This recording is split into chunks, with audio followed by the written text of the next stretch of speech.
স্বাতীস lifestyle ব্লগে সবাইকে স্বাগত। আজ রবিবার 7ই সেপ্টেম্বর শুরু করছি একটি নতুন ব্লগ। যেহেতু আজকে রবিবার সেহেতু আজকে আমার একটু ব্যস্ততায় কাটবে দিন। সকালে থাকে কচিকাচাদের সঙ্গে আবৃত্তির ক্লাস আর বিকেলে থাকে শ্রুতি নাটকের ক্লাস। তাই আবৃত্তির ক্লাস করার জন্য আমি একটু তাড়াতাড়ি করে রেডি হয়ে নিচ্ছি। 10টা থেকে যেহেতু ক্লাস, তাই তাড়াতাড়ি একটু ওয়াশিং মেশিনে সমস্ত কাছাকাছিগুলো দিয়ে আমি চলে এলাম আমার রুমটা পরিষ্কার করার জন্য। মেয়ের যেহেতু পরীক্ষা, তাই মেয়ে একটি কাজও করবে না, মেয়ে চলে গেছে অন্য রুমে পড়তে। আমিও তাড়াতাড়ি করে রেডি করে নিচ্ছি আমার রুমটাকে।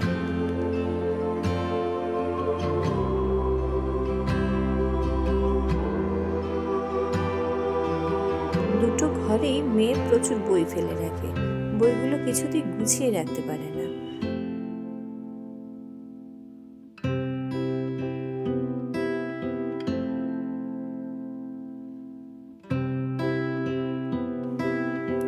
এদিকে বাজার থেকে মেয়ের বাবা নিয়ে এসেছে ইলিশ মাছ আর চিংড়ি মাছ। মেয়ের তো চিংড়ি মাছ দেখেই শুরু করেছে, মা ভাপা চিংড়ি করে দাও। ভাপা চিংড়ি তো করবো, আগে ক্লাস থেকে আসি তারপরে ভাপা চিংড়ি করব।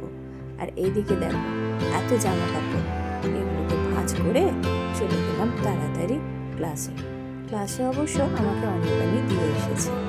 ক্লাস থেকে ফিরে এসে আমি শুরু করব ভাপা চিংড়ি। সেই রেসিপিটাও তোমাদের সঙ্গে শেয়ার করব। চিংড়ি ভাপা করার জন্য চিংড়ি মাছগুলোকে ধুয়ে বেছে নুন হলুদ মাখিয়ে রাখতে হবে। অন্যদিকে দইকে ফেটিয়ে রাখতে হবে আর সর্ষে বাটা নুন হলুদ দিয়ে মেখে রাখতে হবে। চিংড়ি মাছগুলোকে টিফিন কৌটোতে দিয়ে নিয়ে সর্ষে বাটা দিয়ে তার মধ্যে ফেটানো টক দই দিয়ে একটু মাখিয়ে নিতে হবে। তার উপরে কিছু কাঁচা লঙ্কা চিড়ে দিতে হবে।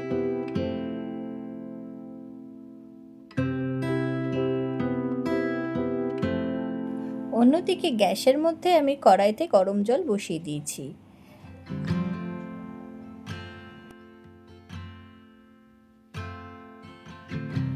এরপরে ওই টিফিন কৌটোর ওপরে কিছুটা সর্ষের তেল দিয়ে টিফিন কৌটোটিকে ঢাকা দিয়ে ওই গ্যাসের উপরে যে কড়াইটি বসিয়েছিলাম তার মধ্যে স্ট্যান্ড দিয়ে বাটিটি বসিয়ে দিলাম 15 মিনিটের জন্য ঢাকা দিয়ে।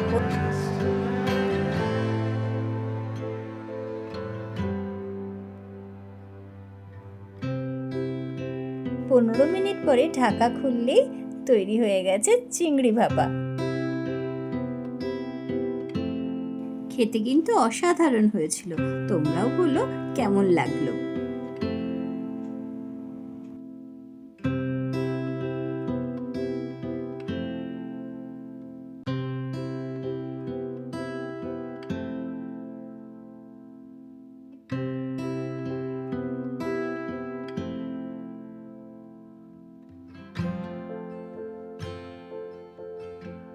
আমি রেডি হয়ে গেছি, শ্রুতি নাটকের ক্লাসে চলে যাব।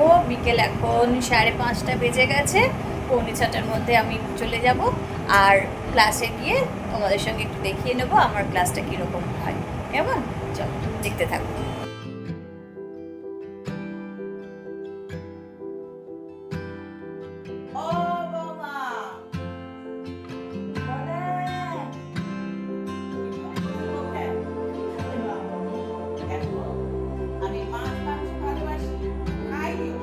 আমরা এইভাবেই আমাদের শ্রুতি নাটকের চর্চা করে থাকি। আজকের ব্লগটা এই পর্যন্ত, পরের দিন দেখা হচ্ছে আবার একটি নতুন ব্লগে।